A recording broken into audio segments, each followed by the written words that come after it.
Along the dazzling shores of northern Michigan, almost 4 million tart cherry trees pepper the landscape, brimming with billions of cherries. But this tangy staple of the Mitten State has had a few challenging seasons. So as Michigan goes through a microbrew boom, a hardier crop is hopping in. The food forecast for Traverse City, Michigan starts right now. The rolling hills of northern Michigan are just taking on the perfect shade of red.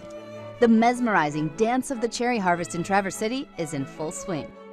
It's the tart cherry hub of the nation. I would say we have 32,000 acres of tart cherries, and we have about 7,500 acres of sweet cherries in the state of Michigan, which those stats put us at the #1 tart cherry producer in the whole country.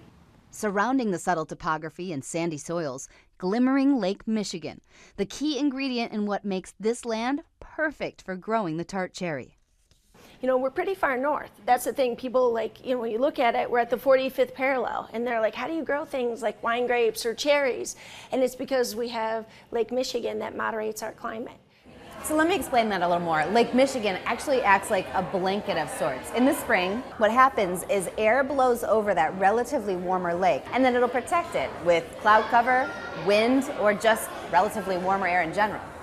I've been growing cherries since 1980. Okay. But I've been working with cherries all my life. Your whole life. Yep. You're a cherry lifer. I'm a cherry lifer.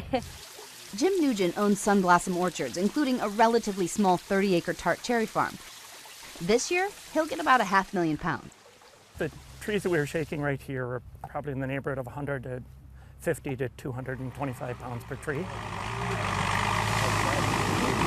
From the tree to the chillers, pitters, then ready for pie, jam, or anything. Dried, I have them on my cereal. So Yeah. I put them on salads. They're awesome on salads. So I eat a lot lot of of things you could do with cherries. cherries. Yeah.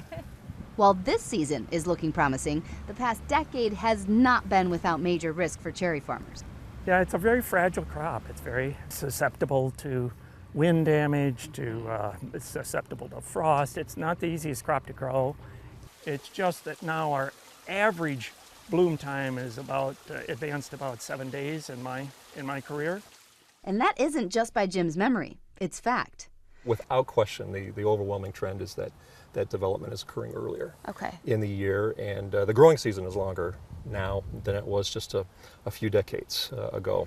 Jeff Andresen is a climatologist with Michigan State University. They have a lab and their own farm in Traverse City. In a recent study, they found the date of the start of cherry season advancing by 7 to even 10 days since 1901. An earlier season isn't necessarily an issue unless it comes with extremes. This is a 365 days, 7 days a week, 24 hours a day job to produce this crop year after year, and then you have a 15-minute hailstorm that can cause all sorts of problems. That's just one of those things. It's a part of farming and agriculture, and people have accepted the risk, but it hasn't made it any easier over time.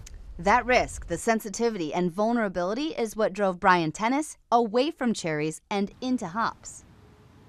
We started with organic sweet cherries, and that was just a mess because you could do everything right with sweet cherries or cherries in general, and something would happen right before harvest, like you get too much rain, all your cherries crack, or you get some type of disease in it and you're wrecked. Or you have a late frost where hops are, I mean, these guys are rock stars. It could snow tomorrow and they'd be fine. Yeah. Hops, like the plant that they put inside beer. I'll admit it, I don't know a ton about beer, and I'd never been in a hops field, but get this, Michigan used to actually be one of the top hop spots. Yep. Michigan, New York, and Wisconsin, 100 years ago, that's where hops were grown. An infestation of mildew came through, taking out the 19th century's hops in Michigan.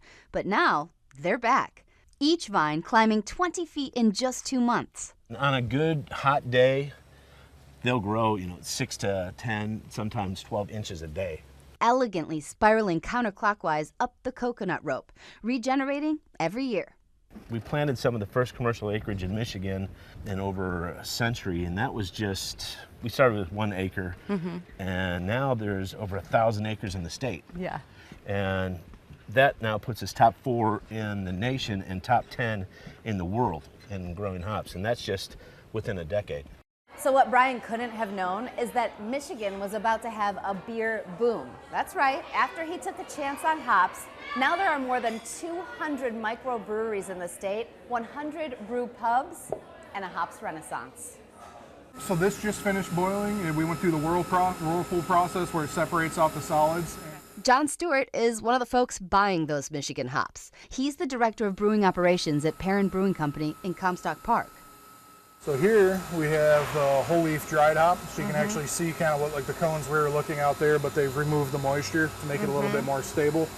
They use at least 10% Michigan hops, and he believes that that number is about to increase for everyone.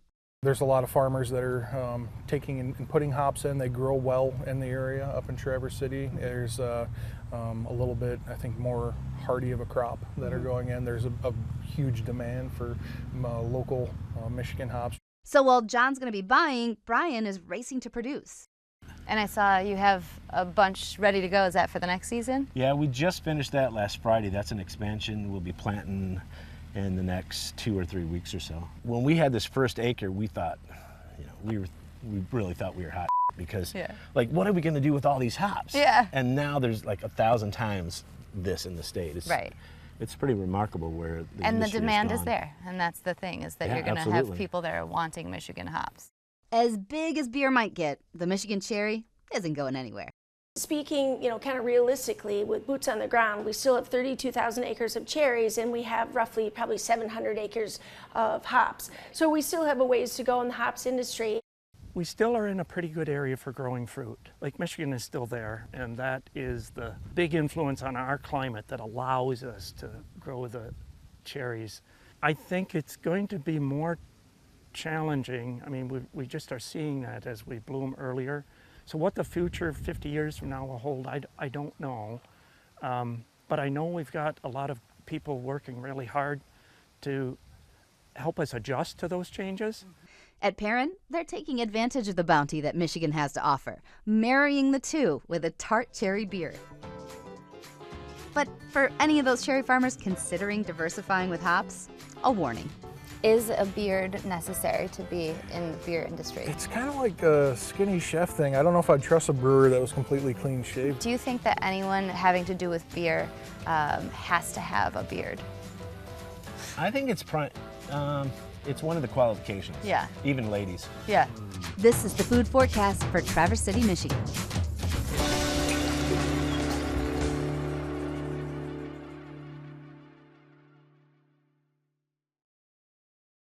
In the Great Lakes region, the harvest starts in southern production areas, but it's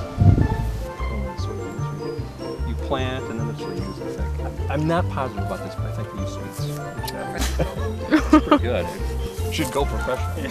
Got too much white coming in. Yeah? But it's the Malta. Those are a little sweeter.